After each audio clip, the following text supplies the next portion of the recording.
தொழில் தொடங்கினா நல்ல இடத்துக்கு போவோம் அப்படின்னு சொல்றதுல மகரம் முதல் இடத்தை நான் கொடுக்கணும். ஓகே. 3ஆம் இடத்துக்கு சனி வராரு. அதுக்கு அடுத்தபடி துலாம் நாம் கொடுக்கணும்.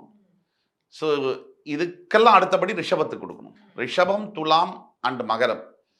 தொழில் இப்போ புதுசா தொடங்கணும். இந்த தொழில் வந்து உங்கள் ராசிக்கு உங்கள் ராசியாதிபதி உங்க ஜாதகத்துல லக்னாதிபதிக்கு உகந்த தொழிலான்னு நீங்க பார்க்கணும்.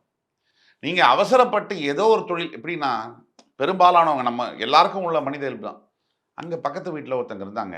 அவங்க நல்ல சலூன் வச்சு பெரிய ஆள் ஆயிட்டாங்க. நம்மளும் சலூன் வைப்போம். பக்கத்து வீட்டில் ஒருத்தங்க இருந்தாங்க. அவங்க ஷேர் மார்க்கெட் திறந்து பெரிய கோடீஸ்வரனாகி வீடெல்லாம் வாங்கிட்டாங்க. நம்மளும் ஷேர் மார்க்கெட் போவோம். இது பேர் வந்து தொழில் தொடங்குறது அல்ல. நீங்க தொழில் தொடங்கணும்னா உங்க லக்னம் உங்க ஜாதகத்துக்கு எந்த தொழில் ஒத்து வரும் அது பிளஸ் உங்களோட 10ஆம் அதிபதி யாரு, அந்த 10ஆம் அதிபதிக்கு எந்த தொழில் ஒத்து வரும் 2. உங்களுக்கு இப்ப தொழில் தொடங்குற நேரம் இருக்கா இல்லையா 3.